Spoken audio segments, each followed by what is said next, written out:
kembali di channel YouTube saya. Lagi-lagi tujuannya sih untuk kesaksian bagaimana melewati cancer, deal with cancer. Terakhir di video saya kemo pertama ini, lalu dilanjutkan kemo kedua. Ya, lagi-lagi tidak mudah, tapi kalau berjalan bersama Tuhan selalu ada kekuatan. Kalau secara in detail mungkin too complicated ya, ribet ya, saya harus akui ribet, tapi satu persatu bisa dilewatin ya. Bukan cuma berdamai sama diri sendiri dengan proses yang dijalani juga ya nyebelin sih, tapi ya you have no other choice selain dijalanin. Mengurangi ngeluh sih, karena kita udah sakit, kalau ditambah ngeluh tambah sakit lagi. Oh ya, ini udah rontok habis ya, tinggal kok ada dikit ya, dikit ini aja yang ada, yang lain udah nggak ada. Jadi kalau di sekolah saya ngajar, saya pakai wig, kadang-kadang ya pakai topi juga sih, jadi seru aja. Kadang murid-murid nanya, "Miss, where is your wig?" Tired, jadi saya cuma pakai topi aja. Balik lagi, foto-foto yang tadi adalah foto-foto kedua, foto-foto kemo kedua ya. Look so simple, tapi enggak sesimpel itu, tapi I will try to simplify it. Sakit pasca kemo, jadi efeknya yang terasa kemo biasa aja. Ada deg-degan, ada, karena kan obatnya menurut saya sih lebih beda dosis ya. Karena kalau kemo pertama 5 hari saya sudah kembali fit normal, kemo kedua itu kayaknya 7 hari lebih baru badan kita lebih fit, tapi nafsu makan tuh masih kurang ya, masih harus ya berjuang. Gak lama itu, kayaknya waktu sebentar banget, tahu-tahu udah masuk ke kemo ketika lagi-lagi leukosit turun ya. Kalau udah leukosit turun itu berarti kita harus suntik, artinya memakan waktu lebih lagi.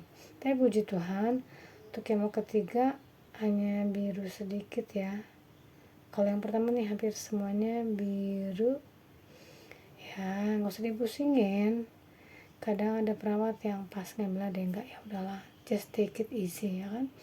Gak semua harus diribetin, karena prosesnya itu udah ribet. Kalau kita ribet dengan enak itu yang gak perlu. Secara emosional kasihan ya, karena apa-apa kok jadi ribet. Saya inget banget satu momen di kemo kedua, saya cuma bisa duduk di lantai, saya nangis sejadi-jadinya karena saya lapar, tapi saya tuh nggak bisa makan ya. Jadi emang sih ada obat mual dikasih, tapi tetap saya tuh mual dan mau muntah gitu ya, tapi saya emang harus makan. Saya jadi ingat ada beberapa teman, mereka sampai ke IGD karena itu makan muntah. Jadi kita harus lawan obat kanker itu dengan makan sebanyak-banyaknya, tapi pada saat yang bersamaan tubuh kita tuh nggak menerima. Itu saya bingung luar biasa. Cuma berdoa, Tuhan saya lapar, saya mau makan, tapi saya nggak bisa ya. Jadi udah saya nangis ya, mungkin nangis itu release out our feeling gitu ya. Jadi setelah nangis sudah saya terangkan diri, nggak bisa kayak begini, nggak bisa. Saya berdoa, baru saya makan, tidak banyak, seenggak-enggaknya nggak kosong. Begitu lagi 2 jam atau 1 jam lagi, saya harus isi lagi dengan 2 atau 3 sendok makanan supaya tuh kita lebih kuat. Ini obat kemo ketiga dan ya, selesai kemonya. Kemo ketiga obatnya juga 2 jenis, tapi hari itu saya masuk di ruangan yang lebih kecil, jadi hanya ada 3 pasien. Saya nggak mau menjual kesedihan, saya nggak mau ceritain yang ribet-ribet dan segala hal kompleks yang dilalui saat kemo atau pasca kemo. Tapi saat ini saya mau ceritain tentang 2 pasien lain yang kita bertukar cerita. Akhirnya wow, saya itu yang termendingan ya, yang tidak selalu dramatis seperti mereka, tapi itu mereka alami di samping kiri saya itu seorang nenek hampir 70 tahun, kanker usus. Dia sih sebenarnya sama bingungnya dengan saya ya. Saya hidup sehat, dia juga hidup sehat, tapi kena ya udahlah. Saya cuma bilang kebetulan ada anaknya, Tuhan lagi titipin sesuatu, dijalanin aja. Saya juga nggak ngerti, tapi ya udah kita ikutin aja kata dokter untuk sembuhkan, kita sama-sama berjuang untuk sembuh. Yang sebelah lagi efeknya itu sariawan, masuk IGD, mual muntah, itu lemes banget. Jadi saya dapat cerita yang berbeda. Efek kemonya dan luar biasa, saya itu termasuk yang luar biasa, Tuhan kasih kekuatan gitu ya.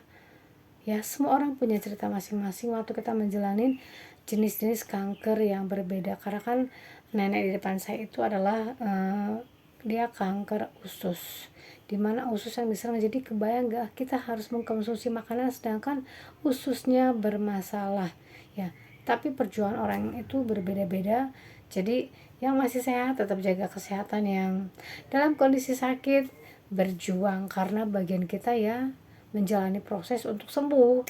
Jangan menyerah, jangan putus asa ya. Saya ngerti banget ya, saya jadi tahu emang talk is always cheap ya, ngomong itu selalu mudah, tapi kita harus tetap semangat sampai sembuh. God bless.